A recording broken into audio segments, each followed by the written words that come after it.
You're Sir Akira Odo. You. I know you. Let me join you. I can help you track down Princess Amelia. If you can take me to the labyrinth. The Arkham Knight, Barbara Gordon. Tell me where they are.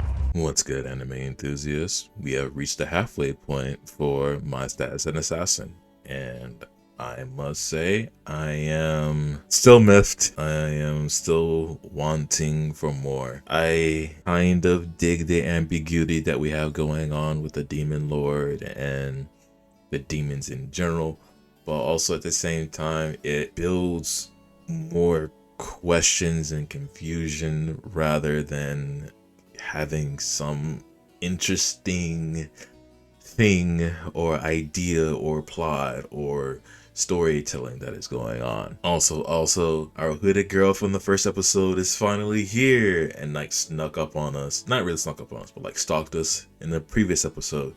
She's here. We get to know about her. We get more information about things we really could have guessed on our own, but it's good to have confirmation on things and how to happen. I don't know. It's I don't want to say it's difficult to follow, but there's like some important questions that need to be answered and things that need to be cleaned up if we want to really bring this back. So first things first, at the end of episode 5, we pass out from going berserk with our shadow magic. Sun Jinwoo's RGB system brings us back up as the shadow magic automatically heals us, automatically activates on its own.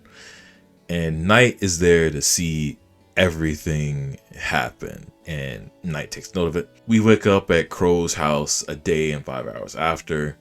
Knight gives us the skinny on what happened to Akira, but Knight doesn't explain the voice that I'm sure Knight should have heard, because Knight is linked to Akira and knows what Akira is thinking, because they established that when they made their familiar contract. So why not just bring up your shadow magic kind of talked in like this robotic fashion? I don't know what's going on.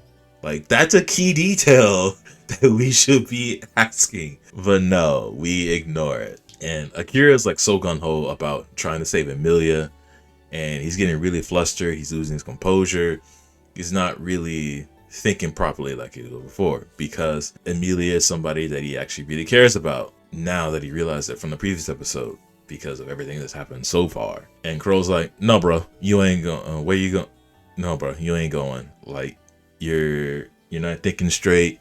You only got your weapons. And Crow shows that he repaired and redone some of Akira's things without Akira getting the materials. So what was the point of telling us, Akira, you get some materials, I'm gonna reforge your things? Crow just covered the cost of everything. So again, some things in the previous episode just doesn't matter. And Crow's like, just repay me. I'm like, alright, whatever. Akira's got his things back. We can push him along. Also, Crow gives him a ring that was crafted by the second or third hero. Oh, so there's more heroes in the first one that we know about. Whoever the second and third hero are, we don't know, but we kind of care about the first one because there's a lot more emphasis put on the first one. Anyway, the ring has an engraving on it that says, I'll lead you everywhere. Crow says the ring is supposed to help the wearer find what they seek. Okay. Kira puts it on and we go. Slam cut to Amelia, that is actually alive and captured by Arum. She can't really move because of these insect things. And Arum is being the playful demon imp, really punchable face kind of guy. But Arum can't really leave with Amelia because he's a third grade demon, and third grade demons can't cast teleportation circles in order to get them out. He used one to get in, so now he needs to wait on his boss to come pick him up from this whole shebang. And then we cut back to Akira, who's using his ring to find out where Amelia is. And then the hooded person finally rolls up to Akira, and she starts spouting, hey, I want to help. I know who you are, Akira. I know the girl is Amelia. I know where they are, and I know what's up. And Akira, rightfully so, not knowing who this person is for real, and also just standing on business, and also losing his composure, does his very best Batman impression as he chokes the girl, holds her up, and asks, "Tell me everything."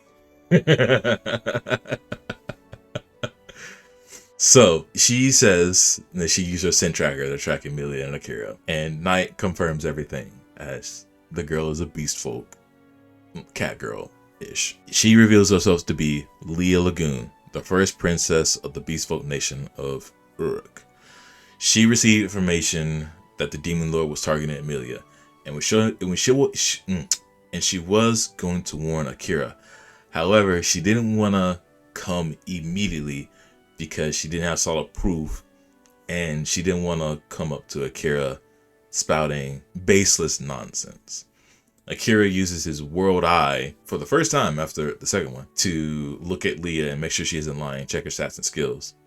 And he's like, "Alright, you ain't lying." And Leah says, "The demon lord is after Emilia's resurrection magic," which match catches to Emilia questioning the same thing. Arum doesn't know why, and Emilia and Arum both explain, like to each other, but also to the watchers, that demons have a potential infinite lifespan.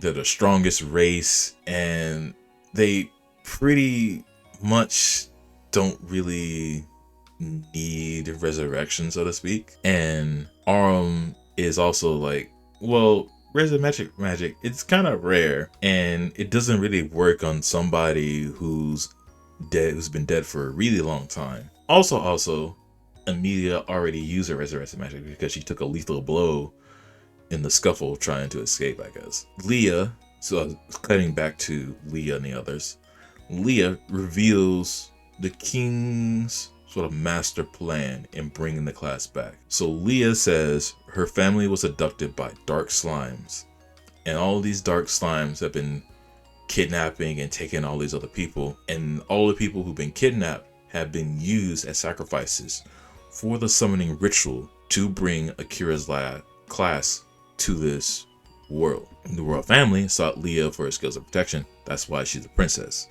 And being the princess, she used her authority to look into her family and find out everything that has happened, thus why she knows so much. Akira doesn't really blame Leah for anything because his target is the king and the princess. That's his goal. And he doesn't really see the demon lord and the demons as evil or the bad guys in this scenario. And Knight confirms this because the demons haven't attempted any conquest in the last century. Okay, so there's some misinformation and subterfuge that's going on by the king or some other organization posing the demon lord, the demon lord and all the demons as a threat. Because so far we've been meeting demons that have coherent thought and are actually good, besides the ones that are like fodder for whatever reason. So we get to the labyrinth, and Akira wants to use the shadow magic to speed run through the whole thing, and he's losing his composure again, and he really wants to save Emilia as quick as possible. So Knight goes, "Yo, calm down. I'm gonna go berserk with my Cerberus form. All you gotta do is just keep me contained." And then Akira's like, "Bet." And they speed run the dungeon through some PowerPoint presentation images. And while we're doing so, we get some backstory on the demon lords and the demons. So the first demon lord held a grudge against everyone because him and his people have been driven back to the wasteland volcano, all because of preconceived notions, and he wanted to pay it back in blood. Also, a few generations back, the current reigning demon lord's wife was killed by some random NPC, and that's probably why he's a little kooky and wants to get things done. Knight says the current demon lord is a nice, gentle soul. Who really knows? But this demon lord has there's so many things that are like being mushed together that we can't really pinpoint or get something to understand. We know that there's two sides to this. we kind of intuit that the Demon Lord wants Amelia's resurrection magic, but it's not gonna work because the wife has been dead for a very long time. So what's the point of having Amelia? I think the Demon Lord wants Amelia for a spellcraft. So we're probably gonna create a new resurrection magic that doesn't care about time or whatever. Just bring his wife back and we're all hunky-dory. Okay? I guess. But the party finally reaches Aurum and we get more confusion.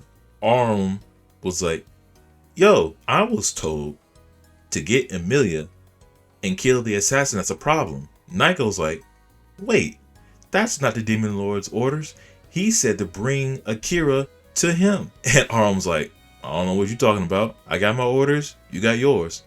And we scrap. And as we're scrapping, Aurum's too good for Akira. Akira can't really get a hedge of anything. Akira is just being played with. Dude is getting stabbed up by Aurum's spear, and Aurum's just having a good old-fashioned time. It's then that Akira's like, alright, playtime's over. Kage Maho, activate. And he uses, the shadow magic uses his blood to summon some shadow beasts.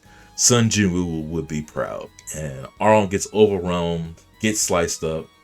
Aurum's like, alright, since you can summon things, I can summon things too. Pulls out his flute, blows on it, summons some big demons as they come in against Akira. Akira can't really move because he uses shadow magic. And then Leah throws on another barrier onto Akira, which inverts the damage that the demons did and beheads all of them. And we're like, all right, cool. And Akira's able to move, puts his dagger up to Aurum's neck, and Aurum's like, all right, you win. Kill me. Akira is like not doing much, and I was like, oh, you can't kill me. Come on, buddy, hurry up or I'm gonna revive. Cover. And Akira's like, he's human. I didn't think he's human. I don't know about this. If Sauron was here, he'd probably say it was okay.